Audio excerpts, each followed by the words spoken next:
As if the McCrispy couldn't get any better, Bacon and Ranch just entered the chat. The Bacon Ranch McCrispy, available at participating McDonald's for a limited time. Ba-da-ba-ba-ba.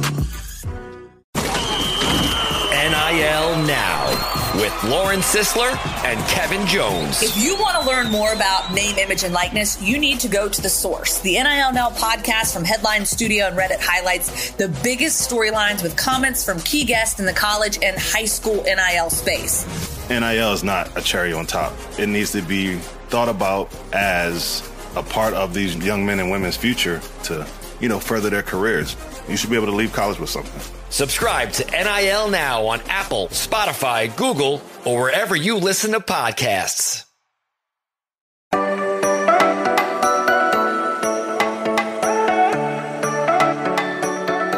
Well, the free agent frenzy continues as we are day 2 of the week of free agency.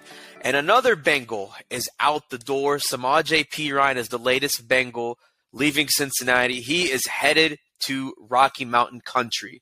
Welcome into another free agent edition of the Strictly Stripes podcast. Got the whole crew here with you, Muhammad Ahmad and Andrew Gillis and Mike Neislick. And jumping into it, guys, according to Mike Garofalo of NFL Network, Samaje Perine is headed to the Denver Broncos. It's his third team in 6 years and his fourth overall stint with the team. A 2-year, $7.5 million deal. He can get up to $1 million in incentives. So it looks like he, for what he's worth, is getting paid on his terms in Denver. So that pretty much leaves the Bengals with Joe Mixon and Chris Evans among active running backs because Travion Williams is also a free agent. So that's another name to look at in terms of free agency. But I mean, what do you guys think? Do you think this is the right move? Do you think the Bengals wish they could keep him? Or, I mean, what do you make of Samaje Perine taking his talents out west? I mean, if it's a $7.5 million deal as it was reported, that's just under 4. You're talking about Joe Mixon, who at his current cap number is just shy of 12.8. So you'd be talking about some significant cap space allotted to running backs. I pulled this up earlier. If you look at the last 14 Super Bowls and the leading rusher for those teams with their base salary. The leading guy in terms of money was Percy Harvin with the Seahawks. His base salary that year was $2.5 million. So when you've already got Joe Mixon, who's kind of making that much money, it makes a lot of sense. I think we kind of knew going in that, either if Mixon was gone, then maybe Perine could come back. But if Mixon was still going to be here, I think it was kind of clear that Samaje wasn't. So I think it was financially a smart move. You're going to miss him in the passing game and kind of what he can provide in terms of pass blocking and receiving. But it just financially, I don't think it made a lot of sense. Yeah, I guess so. I mean, I it's surprising in the sense that I don't know, that running back group now looks pretty thin. I mean, I don't know what to make of Chris Evans. It doesn't seem like the team. I mean, unless somebody kind of changes course here, really envisions him, I think, as a running back of the future.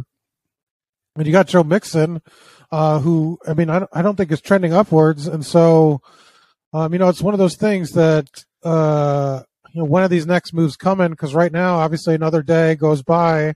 You lose more depth. You lose a guy that, I thought was a solid sort of NFL backup. And, now what? I'm not sure. I mean, they're going to need at least probably, maybe resign Travion. You only need one running back, but obviously a move here needs to be made, whether it's the draft or not. But if it's the draft, then you lose a lot of experience, So it'll be interesting to see here over the next couple of days when these other dominoes start to fall, because in a vacuum, the Bengals seem to be, nervous about spending money, but where are they going to invest here in this free agent cycle? I understand the extensions are coming for some of their big name guys, but got to do something here. Yeah, I think, like Andrew said, financially it made sense, but to Mike's point, it's kind of interesting because he was a very valuable player. I mean, he played 65% of the snaps in the AFC Championship. Mixon played 35.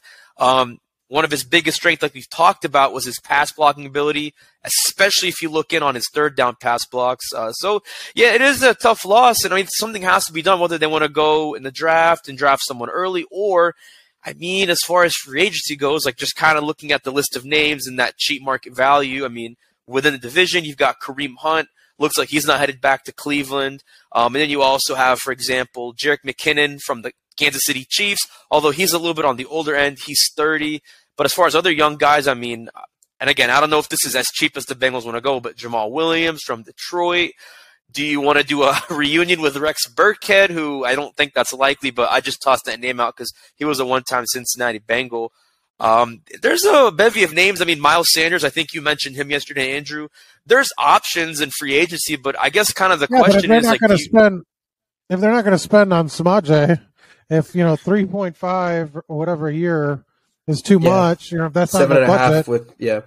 I mean, almost all those names you mentioned are going to be way out of their. Kareem Hunt. I mean, that's just not even. That's about $4 million according to Spot Track. So I mean, that's just not going to happen. I mean, I don't know how much I view this as a negative, because frankly, especially with this offense, I know we're going back into a very old Twitter trope on football Twitter, but I don't know how much running backs really matter. You got to be able to run the ball a little bit, but Dameon Pierce got drafted in the 4th round last year. I know it's much easier said than done than just saying, find the next Dameon Pierce. But you can find a serviceable back in the 3rd round, the 4th round, the 5th round, the 6th round. You can get somebody. Isaiah Pacheco was, but at the 7th round pick. If they don't start filling, well, Isaiah Pacheco was. Well, yeah, I mean, really it's at some point if they don't start filling some of their needs. They don't have enough draft picks available in a good spot to sort of assume that they can get players say they don't re-sign Hayden, they don't re-sign Eli. Well, you need a corner, you need a safety, you need a running back, you need a tight end. Probably actually need 2 safeties, but so you need a right tackle. So it's you need defensive tackle. Where are you? But I mean, if all the things that you just listed.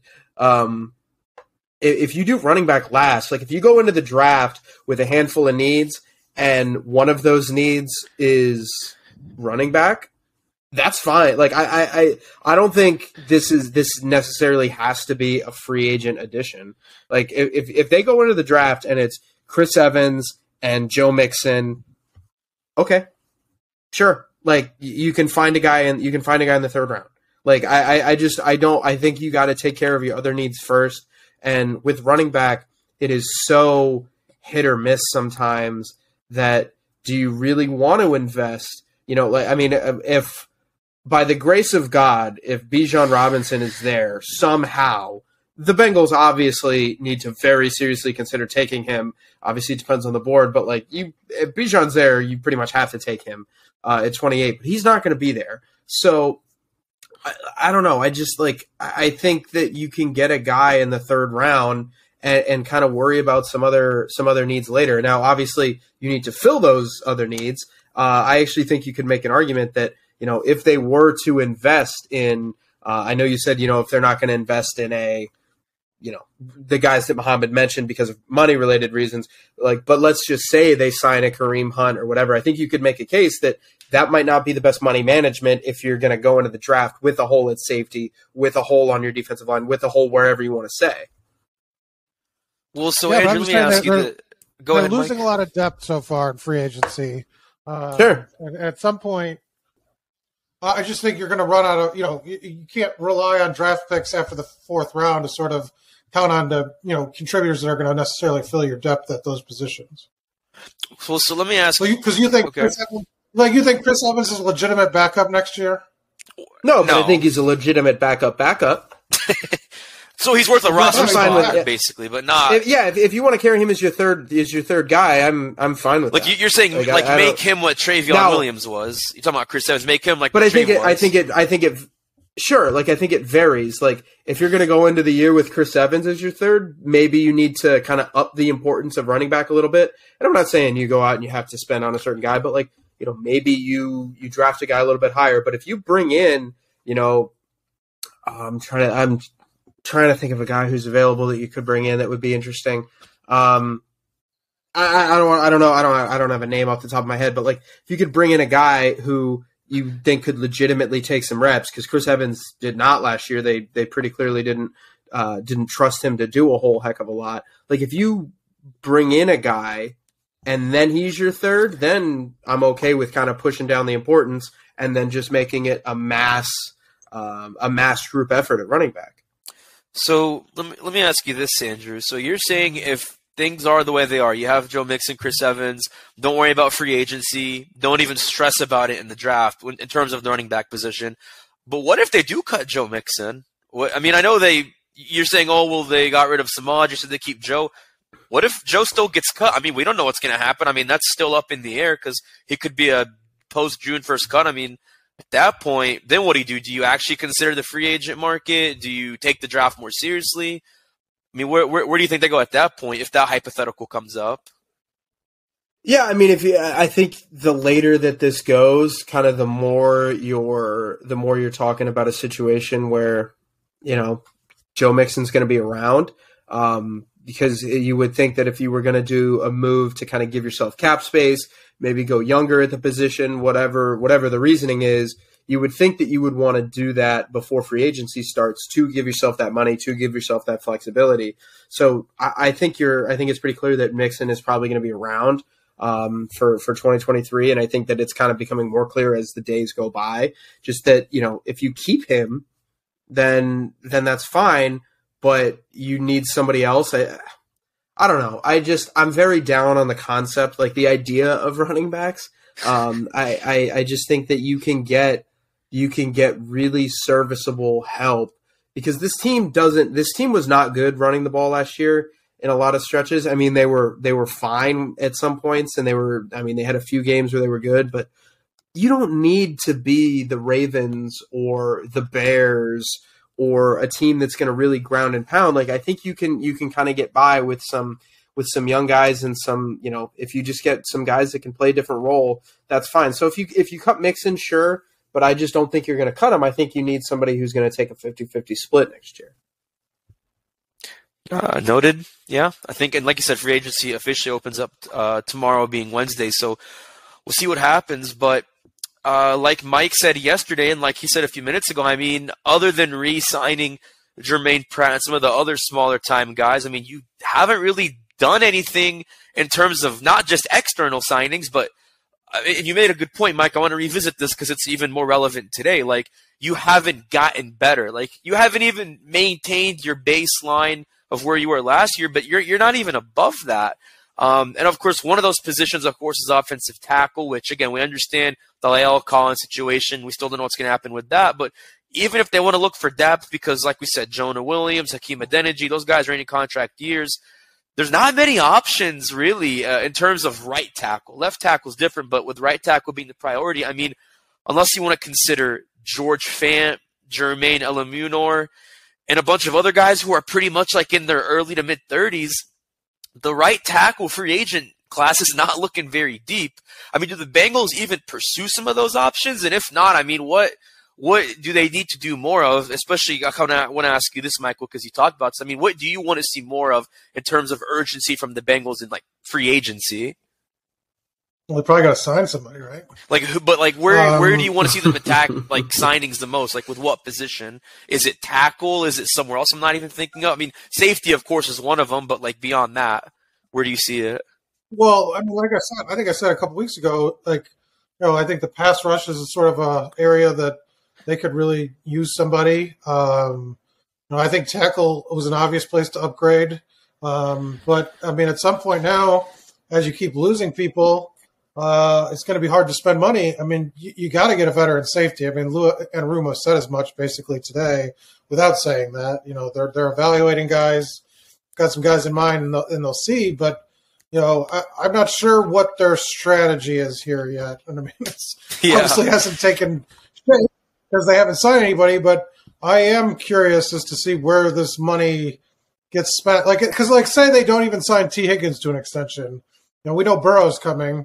But like, so then what are we doing here? You know, it's like, what are you going to, what did you do to make this roster Super Bowl caliber, because a lot of there's still talent available, but I mean, I think ESPN was grading the 40 grades for the moves so far. Those are a lot of names so far. So I mean, are you surprised, you guys, that they haven't made any move here to sign any external free agent over the first 2 days? I am. Not really. I am. Not really. Go ahead, Mohammed. Tell why you're also not, or why you're surprised. Well, I mean, you just saw your two starting safeties, who are some of the best at their position, walk. I would have expected at least one signing today, and this is actually funny that I mentioned this because I've been seeing this on Twitter. C.J. Gardner-Johnson, maybe I mentioned this yesterday, not only has he been retweeting other Bengals players, but today Mike Hilton, who's like kind of their March free agent recruiter, unofficially speaking, well, he made a recruiting pitch to C.J. Gardner-Johnson after the one that Patrick Peterson didn't work out because he went to Pittsburgh, Mike Hilton's old team, ironically. But, I mean, C.J. Gardner-Johnson retweeted that, and he just retweets a lot of tweets where it's like, okay, does this guy want to be in Cincinnati? I mean, if that's a move they eventually make, I'll say, okay, maybe I shouldn't be too shocked. But, like, if that's a guy that's showing somewhat of an interest from what it looks like on his social media, and the Bengals aren't going after that, I'm just like Mike said, where are we going? Like, what is happening? Edge rusher, yeah, they should add someone. And I know, like Lou Anarumo said, they don't have a particular preference on, like, height and weight, as far as who that is. But, like, I think there's some decent edge rushers out there you could add behind who you've already got. I don't know. I think it's just the safety position is – I think there needs to be more emphasis on that because that was one of their strongest positions, like, in the last 3 years, even since Joe Burrow came. And I think that's a position that – yes, you're going to have some drop-off with Dax Hill and whoever they bring in, but, like, you really need to do what you can because you don't want a lot of drop-off at that position next year. And so, again, unless they're already going to make a move for one of these guys I'm thinking of, including CJ, cool. Otherwise, yeah, I'm a little bit surprised right now. Andrew? Yeah, I don't know. I mean, I just kind of look at I think with the CJ Gardner-Johnson thing, like, I think anybody will kind of look at this situation when they are actively getting recruited, and they'll hype it up and they'll be like, oh yeah, everybody wants to be wanted, right? And that includes NFL players. So I don't know how much I'd read into that, because I mean Mike Hilton's not making the decisions for the Bengals, that's for sure. So. But CJ's doing the retweet. I don't know. He retweeted it, so he's clearly interested. And yeah, but I'm saying I don't think that matters. I think that he's just, if a team that's really good wants you, that's got to feel good, but it doesn't mean the Bengals are interested. And I don't think it means that, like, oh, he retweeted us, we have to go get him now because he's interested in coming here. I look at this and I don't know, it just kind of feels like we felt this, or we knew this was coming, right? Like when we talked about it, on a couple preview pods for free agency, we were like, yeah, don't really anticipate any huge splashes. Like maybe if you're going to do one, it's going to be at right tackle, maybe here, maybe there. Like, I don't know. I think you can replace the depth that you've lost this week, at the end of this week, next week. Like we haven't really seen anything with the tight end market move yet. Like, I mean, I think it's a pretty easy world to just, to say that, like, free agency technically hasn't even started yet. Yeah, that's right. Like, I think that I guess technically it has, but technically it hasn't. It's a weird world. But again, like, I just think that if you can make a pretty good case, I think that, on Friday, the Bengals bring back Eli Apple and they bring back Hayden Hurst, and then they sign some depth running back, insert name here. And then all of a sudden, a week after that, they sign a safety who is going to come in and be like maybe a potential starter. And then all of a sudden you go into the draft, you draft a safety, draft a running back, and everything's fine. Like, I don't know. It just kind of feels like everybody just breathe, and then we'll kind of see where this thing is at in like 2 weeks or so. Mike? Yeah, but I don't know. Should you be bargain hunting when you're one play away from the Super Bowl? Like, is that really what you're? That's a good point. Is that it's like you've lost. I think everybody assumed that they'd be patient in the world where they re-signed one of their safeties, and so you didn't have like a gaping hole on the roster. And right now, I feel like you do. And like, if you're just looking for bargains, and I get that what their cap situation is. I'm not saying like, oh, you were going to sign the 3 top free agents, but to all you're going to get is bargains in the draft. It seems like a real a swing and a miss. And maybe that's just the reality of that. This team just can't go beyond what they, with Burrow and the pending free agents. But like I said, if the only extension you're signing is Burrow's, then the cap situation isn't sort of as what they were saying, because they said they were going to invest in their guys. So, kind of talking about, we'll see. Obviously, like you said, you got to wait till the end of the week. But, I don't know. If you just wait till the end of the week, it feels like you're going to be looking for bargains as opposed to trying to strike out and make something happen when you've lost, I think 2, key starters to this run the last couple of years. Well, when we come back, we're going to talk more about how aggressive the Bengals should be, going off Mike's point. Plus, we're going to talk a little more about the importance of Lou Anarumo in the grand scheme of things moving forward into 2023, and much more right here on the Strictly Stripes podcast. Hey there, it's Muhammad Ahmad from the Strictly Stripes podcast. You might be wondering, what exactly is Cincinnati Football Insider? Well, it's a community of fans who want the inside scoop on the Bengals and a direct connection to the Strictly Stripes podcast and the reporters who cover the team, and that would be me, Andrew Gillis, and Mike Neislick. It works like this. Andrew, Mike, and I will text your phone a few times a day with breaking news, analysis, and our insights on the Bengals. It's the inside scoop on what we're hearing, and we'll give you the inside word before it even hits social media. Being an insider is the best way to participate with the podcast and get in on special events and Zoom calls with me, Mike, and Andrew. And the best part is you can text us directly. It's a great way to cut through the clutter of Facebook, Twitter, other social media, and avoid the trolls for just $4.99 a month. Still not sure? Well, just try it for 2 weeks, and if you don't like it, you can text the word STOP at any time, but you won't want to cancel once you join the community of hardcore Bengals fans. Here's the best way to get on board. Go to cleveland.com/Bengals, click on the blue banner at the top of the page, or if it's easier, text 513-940-4193. It's a great time to try the 2 weeks free, as we'll be reporting live from the NFL Combine in Indianapolis. Plus, we'll be covering free agency on the way to the NFL Draft in April. Give us a try for 2 weeks and see what you think. Just text this number again. It's 513-940-4193 and become an insider today. All right, and thanks for staying with us on the Strictly Stripes podcast. Kind of picking up where we left off, talking about the sense of urgency that the Bengals could or should have in free agency. If you kind of have a worry meter, from worry to not so worried or not caring at all, I mean, where is your all's kind of temperature on the worry meter? Are you really worried? Are you thinking that Duke Tobin and the front office has a master plan, or is it really just hard to say? Because like Mike said, I mean, the strategy it's hard to say. I mean, we knew going into this that Duke Tobin said they weren't going to make a splash externally, meaning free agency, but are you worried that they're not splashing hard enough or splashing as much as they should be? No, I mean, I think it kind of goes back to what I was just saying. Like, everybody knew that. I mean, I guess technically nobody really knew until it actually happened, but everybody knew that Jesse Bates was leaving and that Dax Hill was coming in.